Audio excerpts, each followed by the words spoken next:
Selamat datang kembali di Cahaya Hati Channel bersama saya Sugianto Sulaiman. Hari ini kita melihat pemerintah kita, Presiden Prabowo. Beliau menginginkan Indonesia mencapai negara maju di tahun 2045. Lalu ada analisa dari Inggris melalui BBC bahwa Indonesia akan mencapai sebagai negara maju di tahun 2050. Jadi nggak beda-beda jauh antara kemauannya Pak Prabowo dengan analisa dari Inggris itu.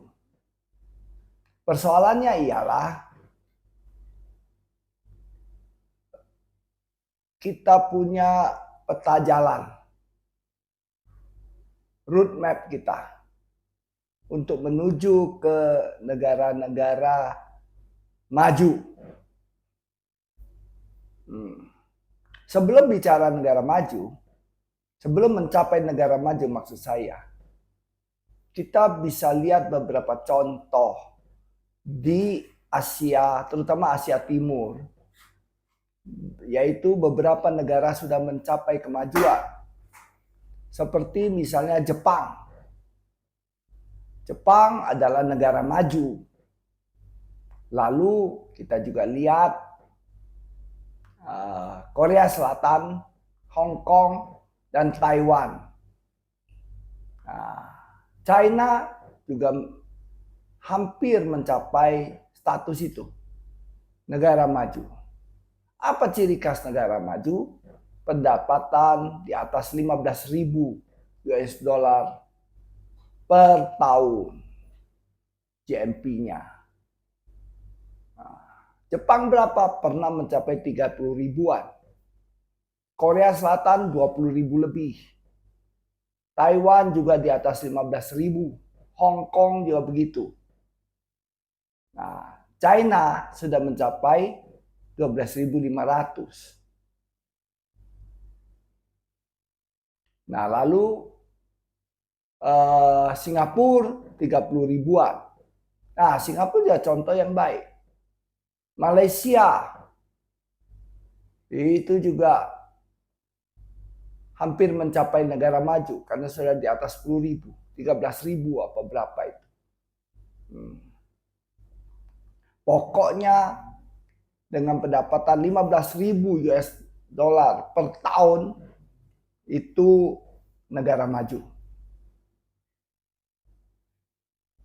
Tapi kita juga melihat di selatan kita ada New Zealand, ada Australia. Mereka juga dikategorikan sebagai negara maju. Nah, kita mau yang mana modelnya? Model Asia Timur seperti Jepang, Korea Selatan, Hong Kong, Taiwan, China itu mirip-mirip. Yaitu maju di bidang teknologi, maju pendapatannya, maju pendidikannya, tapi ada hal-hal yang dikorbankan. Misalnya di Jepang dan Korea Selatan itu, mereka menggenjot diri mereka agar menjadi negara maju. Tetapi, nah ini yang perlu diwaspadai. Sumber daya manusianya menurun. Orang nggak mau punya anak, bahkan nggak mau kawin. Sebegitu besar penurunan itu sehingga Jepang menjadi goncang. Korea Selatan juga mengalami hal yang sama sekarang. China belum, karena negara itu rakyatnya sebegitu banyak, sebegitu besar. Jadi masih perlu waktu. Tapi Hong Kong, Korea Selatan, Jepang, Taiwan itu sudah diambang. Nah, diambang apa? Diambang kehancuran. Nah, bagaimana dengan Singapura? Singapura kan juga kurang lebih sama, copy paste. Untuk menambah atau menutupi kekurangan penduduknya, dia import penduduknya dari Indonesia, dari China, dia kasih orang untuk bekerja di Singapura. Nah, begitu. Nah, Indonesia ini tanda-tanda itu sedikit demi sedikit mulai tampak. Kita misalnya terjadi penurunan angka kelahiran, terutama di kota-kota besar. Nah, kenapa orang tidak mau punya anak? Biaya tinggi, mahal. Terus mereka merasa tidak bebas. Orang tuanya merasa ribet. Sehingga menghindari kelahiran. Nah, maka kita melihat angka-angka kelahiran di kota-kota besar Jakarta Barat misalnya. Itu ada penurunan. Itu 2% apa? 2,5% apa? Itu cukup tinggi loh penurunannya. Nah, di Surabaya, di Medan, misalnya hal yang seperti itu terjadi. Nah, ini yang perlu kita juga mewaspadai. Bagaimana dengan katanya jumlah angka kelahiran kita masih besar? Iya, di kelas yang berbeda.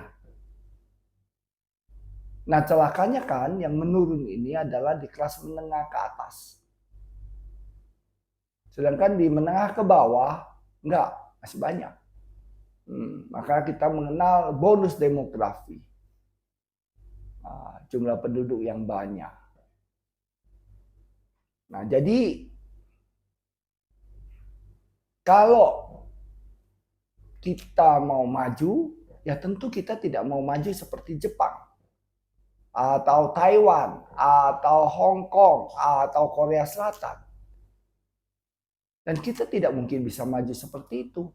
Karena jumlah kelas menengah ke bawah kita cukup besar.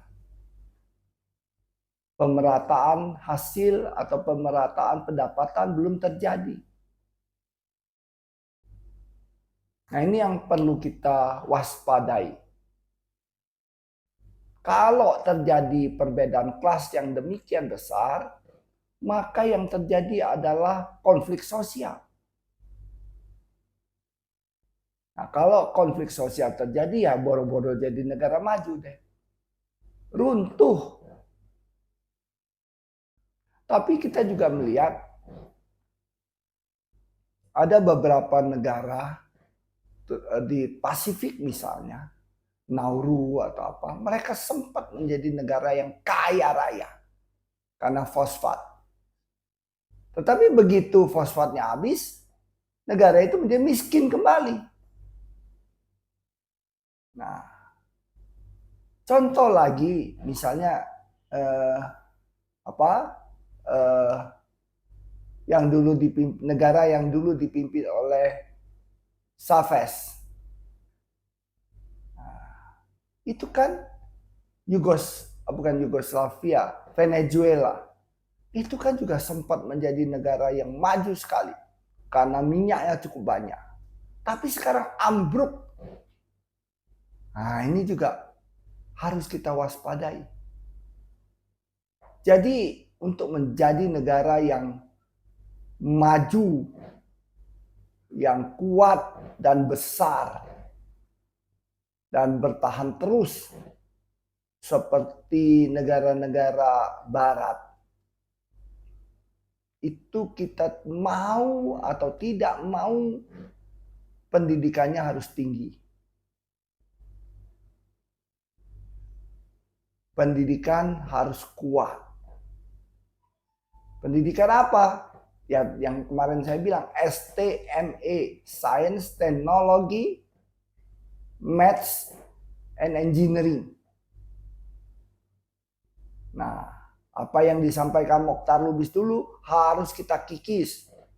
Misalnya percaya tahyul, itu nggak benar. Tidak bertanggung jawab, itu nggak bisa.